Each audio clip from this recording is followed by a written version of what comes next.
Hello, welcome back. For me, it's the next moment in relation to the other video, but for you, maybe it's the next day or whatever. Whenever you're listening to this, you're very welcome, and I am very grateful. Um, yeah, so I wanted to talk a little bit more in detail about my process of doing inner work. And like I said, this might not be good for you, although I do believe it's beneficial for everybody. Um, I think it's important to remember that it might be different at a certain point for men and women. We'll talk about that. Um, yeah, I think it's very important to take your hormonal health into consideration when you're doing inner work. If you are a man, your hormones are different than if you are a woman, and it's going to affect you. Uh, Not only do your hormones affect you, but your experiences growing up affect you, societal roles affect you, uh, expectations, the trauma you've been uh, subjected to, uh, whatever. You get the point. There are differences between men and women, and I don't think you can argue against that. If you want to, you're welcome to, but whatever. Anyway, so what I usually do is when I have this like identity crisis, which is what it is, but this just like what the fuck is going on in my life? Why am I miserable? Why are things not going my way? Uh, why am I pushing people away? Why am I not getting promoted? Why am I not whatever? You get the point. So usually I sit down with myself and I write down and I'm like, who am I? Who am I being? Who have I been for the past couple of whatever years? Um, and what do I want? What do I want out of life? What do I actually want out of life? And it was really difficult for me, for example, when I was contemplating leaving my job as a doctor, because I was nothing else. I thought, like, I'm a doctor, I have no other formal education. What am I going to do? Like, what am I supposed to do? I leave this job and then what? Um, but I sat down and I wrote down what I actually want, what I enjoy, what parts of my job I liked, what parts I didn't like, what I wanted out of like at that point it was like I want to be able to take a vacation when I want to. I want to be paid a fair amount of money.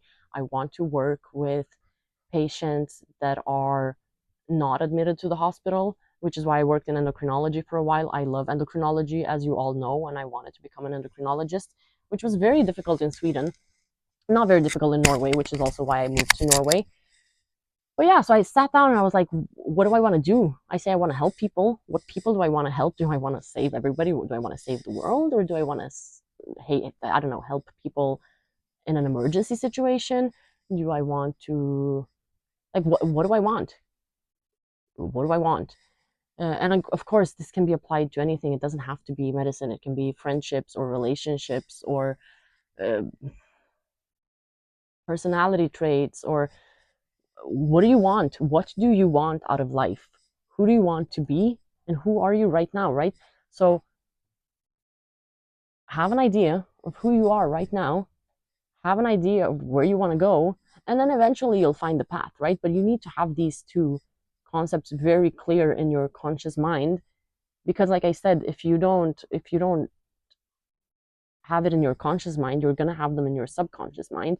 And if you're also not in control of your subconscious mind, somebody else will.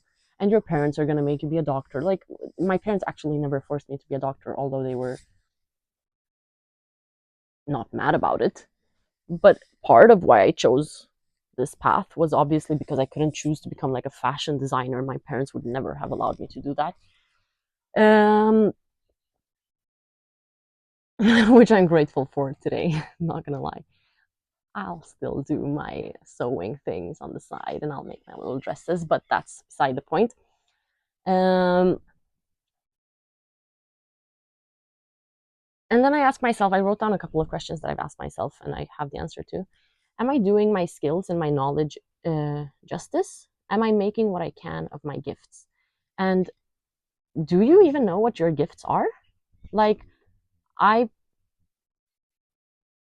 was not raised religious and I didn't really believe in God until recently, but I do believe we all have gifts from God. If it's for some women the ability to say no to sex, or for other women child rearing, or speaking in public, or whatever. Everybody has gifts. You need to know what your gifts are, because you will feel miserable if you are not using the gifts God gave you in a way that's beneficial for you and for others. And I think that's a lot of times what causes people to just feel miserable in life. Maybe not, maybe not, but you should at least know, right? Like, what are the tools you were given by God? And speaking of that, this is where I find it very interesting. I was recently um, in a situation where I had to learn how to handle a weapon. Obviously, nothing like that. I'm talking like paintball. like, but I have no experience with this at all. So I was like flinging it. Obviously, I wasn't like flinging it around hurting people, but like I'm very cautious around anything that can hurt me. I'm like I grew up reading books. I didn't really play outside. Like, I didn't really get hurt. Like, fine with the horses and whatever, but guns and weapons weren't really my thing. And I know a lot of men are interested in that, like playing video games with weapons, or like paintball or whatever. And it got me thinking of how when women would like connect with God or whatever, we would have like when women were menstruating, our menstrual cycle is very much affected by the moon.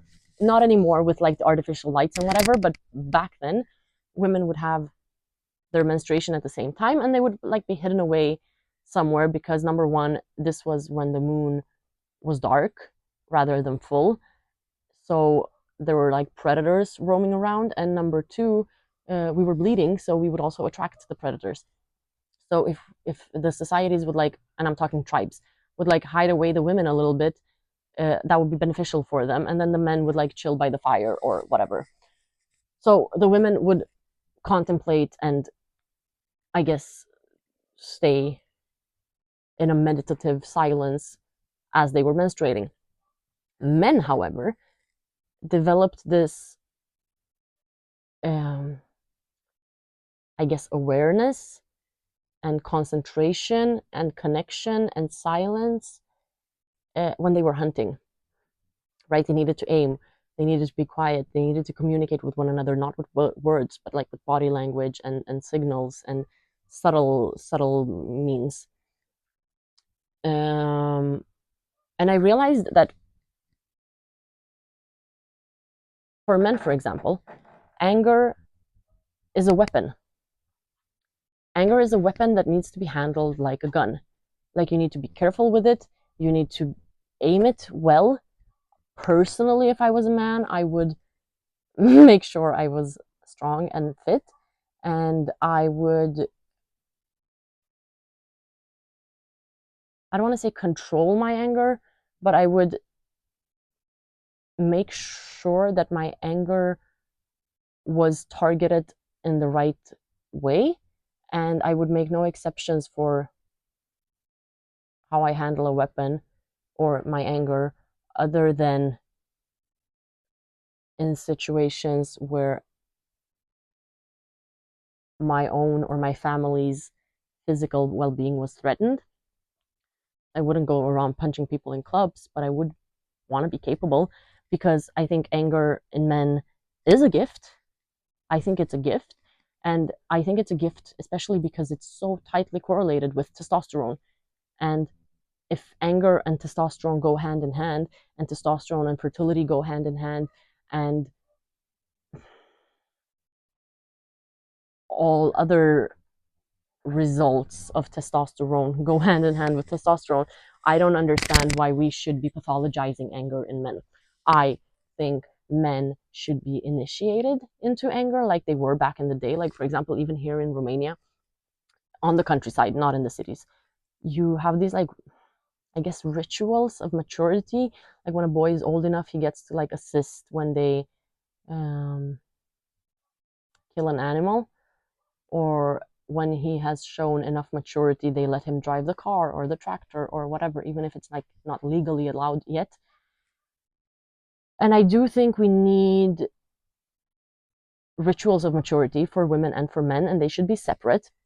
Like, for example, when a girl gets her first period and people say, "Oh, you're a woman now," that used to be a ritual. That used to mean something. She used to gain more knowledge um, about what it meant being a woman. So it was much more like an emotional kind of ritual or spiritual, I guess. And with men, it was much more like this is how you apply your anger or whatever properly. So I think, but I'm not a man, so I don't know. I think doing inner work around your anger would be a good way to start as a man, but not shaming it and not blaming yourself for it. Just simply seeing that it's a tool that you have not been practicing, that you have not been, I guess, handling very well. But just like with, like, I don't know, learning how to handle a knife or whatever, just because you didn't do it properly until this point doesn't mean you, like, what are you doing today? How can you learn how to handle the weapons in your arsenal, right? I don't know if you've seen that Kendall Jenner cutting a cucumber video, but basically not addressing your anger as a man is like continuing cutting a cucumber like that. Like, just learn, just learn. Like, it might be emotionally difficult and you're gonna have like a lot of, I don't know, shame or guilt or whatever come up to the surface, but that doesn't mean you should not learn how to use your anger for your own benefit and for the benefit of the people around you. Because when anger goes unchecked and uncontrolled, you have the Zionist expression in the universe. And obviously, the opposite for women who are taught to suppress their anger and who are taught to not take their own emotions into consideration, and like anger is bad and we shouldn't, but like not applying our anger properly is what's led, I guess, evil. I don't like calling things evil because I think evil is such like a human made concept, but I guess it's what's led a predatory behavior and genocidal behavior go unchecked for so long. Like, I think human beings that are good people or consider themselves good people should take a look at their anger. Like, why are we not more angry at what's going on in the world? Why are we not more angry that our medical educations are almost beyond saving, to be honest, but I'll talk about that separately. Why are we not angry that our doctors are pushing birth control? Why are we not angry that the fertility rates are dropping? Why are we not angry that, I don't know, our children are being taught Israeli propaganda in school? Why are we, oh, I just can't, ah, nah, nah, nah, nah, nah. We, no, like, anger is necessary, and it's a skill and it's a gift. So again, am I doing my skills and my knowledge justice? Write this down, ask yourself, think about it properly. And am I making what I can of my gifts? Again, it doesn't have to be anger. It can be public speaking. It can be, I'm just like an empath and I just care so much. Okay, but what are you doing with it? Are you like suffocating people with your caring, people that don't want it? And that brings me to my second point. This is a concept that Nina Irfan, she has a YouTube channel called The Universe Guru. Love her views on femininity and masculinity.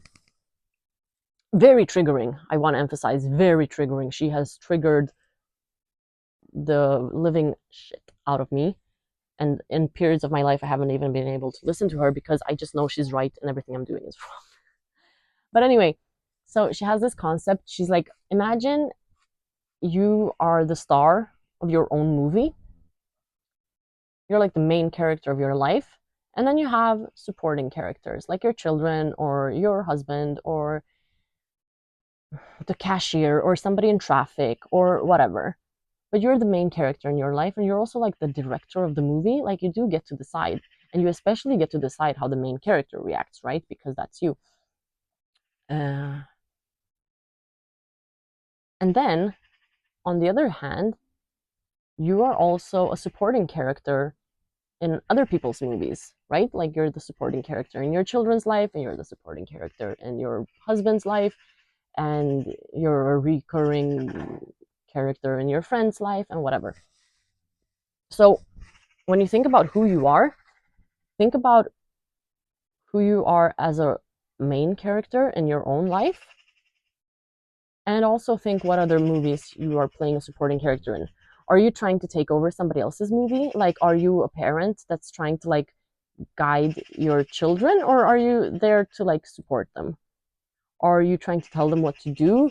Are you trying to tell your husband that they know how to like that you know better than them how to live their life? Are you trying to, I don't know, kill people and then lie about it to the media? Like, how are how's your presence and how is your life affecting the lives around you? And like actually figure this out. uh, and like specifics, not just like, oh, in general, I want to be kind. Like, who do you want to be to your children? Who do you want to be to your parents? Who do you want to be to your sister? Who do you, whatever. And also, like I said, think about your own movie, because oftentimes we want to like get involved into other people's lives and tell people what to do so we can be happy, and then we're not actually focused on our own movie. We're kind of just like reacting to what happens in the world, and we sort of kind of lost the plot. So obviously your own movie is where you're the main character, and this is your life's work. It's the most important thing. So even if somebody's like out there being psychotic, murdering babies, you still get to decide what you do with your life and what kind of person you are. And for me, I think that was really beautiful. Like, it was so eye-opening seeing the Palestinian people so human. Like, despite everything that's going on, they were so helpful to one another, and they were caring and they were loving, and they didn't go steal each other's homes or whatever, and they just want to live well, while I guess the side characters in their lives wanted to like want to like kill them and take control of their land and whatever. But yeah, so two main important things that I try to like actually figure out how I want to act in my own life and how I want to act in other people's movies or lives. Um, and then I wrote, address all confusion by asking yourself whether this aligns with what you love or not. So when you're trying to think about who you want to be, is this something you want, or is this something somebody else wants? For me, obviously, the main question has been birth control in my life. Like, would I be on birth control because somebody else wants me to, or is it because I want to? And it's helped me weed out a lot of bad men, right? Because a lot of men I met, especially when I was younger, were like completely opposed to the idea of condoms and wanted me to be on birth control, which made me not want to be with them at all. So it was kind of like the trash taking itself out. But on the other hand, I also know a lot of women that are taking birth control because that's quote unquote the only option they have, which is not true. And then they suffer in silence or for decades because their husbands don't want to do anything. And again, I'm not saying the men have to do anything. Like, you get to decide in your own life. Personally, I decided menstrual cycle charting because it just removes everything and gives me so much. I'll do my next video on menstrual cycle charting. But yeah, uh, address all confusion by asking yourself, does this align with what you love or not? Like, are you playing a part in somebody else's movie because they want you to play this part? Or is this what you love? Is this what you want to do? How do you feel about it? Does it align with your values? And obviously, then the next step is figuring out your values. Like, what do you value? What do you want? What's important to you? Peace, love, war, health, well being, good relationships, family, God, Hollywood stars. Like, like I told you, I'm into this whole like Justin Baldoni, Blake Lively case, and I cannot believe how many people put celebrities' lives before common sense. and before their own well-being. Like it's psychotic in my opinion, but whatever. um and then, does this fit who you actually are? And by who you actually are, I'm talking about that image that I said in the beginning of like, who do you want to be, not who you are now. Because yeah, I could work overtime unpaid because that's what my boss wanted me to do. And like, I really liked working. I wouldn't, I genuinely didn't mind working overtime. I really loved my job. But does that mean that that was what was the most beneficial for me? Or like, who did it benefit? Um,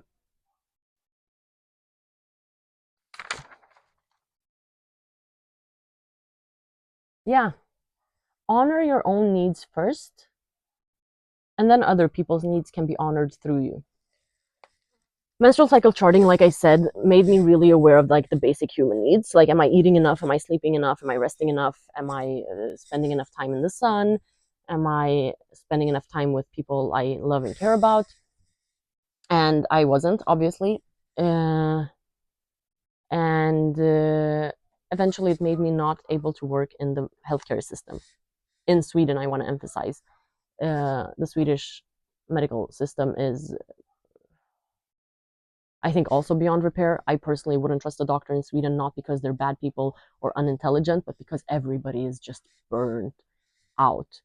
Like, I wouldn't go to a doctor in Sweden with like symptoms of mental illness, because their mental illness is like, their anxiety is worse, their depression is worse. So they're going to see you as like complaining or like not really sick, when it's just that they have normalized a sick state. Anyway, uh, as a first, or at least one of the first steps in inner work, is figure out the basics. Like, are you meeting your own needs? Are you sleeping enough? Why not? Are you sleeping too much? Why? Are you sleeping during the night, during the day? Why? Well, what's going on? Are you eating enough? Are you eating real food grown in nature? Are you seeing your family? Are you doing something fun? Like, are you actually enjoying life, or are you just like going through the motions of living until you retire and die? My mom used to always tell me this. She's like, you can travel when you're retired. And for me, that was just like the worst nightmare, because I was like 20 at the time, and I'm like, I'm not waiting 45 years before I start living, especially as a doctor, when obviously I see a selected population of sick individuals. Like, I don't get to see the healthy 65-year-olds traveling on vacation. I see the ones that are like 65 and completely worn out and not capable of handling themselves, let alone traveling. So I was like, if that's gonna be my life when I'm old, what are we waiting for? Like, I get it. It's difficult to do the inner work and to actually think about this. I mean, it's not difficult.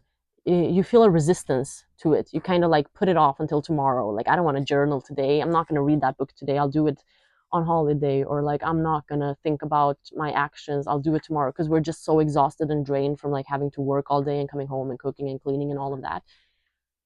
But just do it. Just do it. Just do it. Just do it. Just like, everything you're resisting is probably on the path for your own benefit, right? Like, I'm resisting YouTube, but it's also like, just do it. Stop being a child and just do it. Sorry, but like, this is the truth. Um, hold on. Da, Bonica! Vina, kom! Grandma's calling me to go eat. But I just wanted to finish one thing. And after you've thought about all of these and written it down and actually given yourself the care and love that you are either trying to give to other people, or are wondering why it's not present in the world or whatever, uh, ask yourself this question: what are you supposed to learn to move on and move forward? Like, even if this is like a bad relationship, or that just ended, or um, I guess, conflicts in a relationship, or a doctor not listening to you or not taking you seriously, or side effects from the birth control, or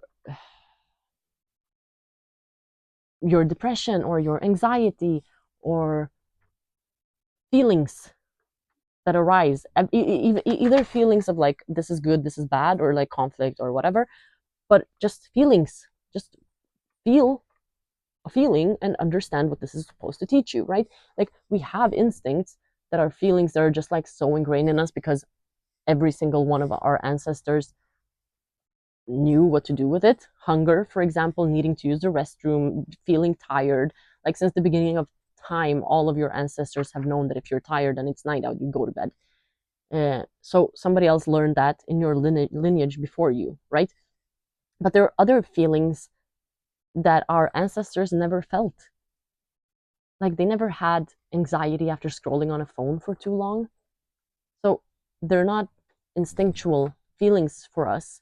That's why we have to process them consciously, right? They're in a different part of our brains than the primal instinct. And just because it's a difficult lesson to learn doesn't mean you shouldn't learn it. Like if you're feeling anxious, don't medicate the feeling away. Ask yourself, what is this supposed to teach me? What am I supposed to learn from this so I can move on and move forward with my life? Genuinely, like take yourself seriously. Like we can't expect other people to take us seriously. Let's not talk about like politicians and doctors and whatever who we absolutely cannot expect to take us seriously, but especially not if we don't take ourselves seriously. Like why do I think my opinion on global politics is less relevant than Benjamin Netanyahu's? Like, do I think he's more competent than me? Absolutely do not. Why would I go to another doctor to take their advice on health? Do I think they're more competent than I really don't. And as a matter of fact, I don't think any doctor is really educated on the topic of health. They're very educated on the topic of treating diseases, either through surgery or pharmaceutical drugs. But like, take yourself seriously. Genuinely, like, you are allowed to. And not only are you allowed to, but you have a responsibility as an adult. And not only a responsibility, we need to all practice radical accountability. Like, the state of the world is the way it is because not enough people are accountable for their own actions and thoughts and beliefs and the way we show up in the world. And even if it doesn't lead to our physical illness, which in many cases it does, it leads to other people being harmed. So yeah, I guess in conclusion, start with yourself, like but like start. Yeah. That was it for right now. I'm gonna go eat. Thank you.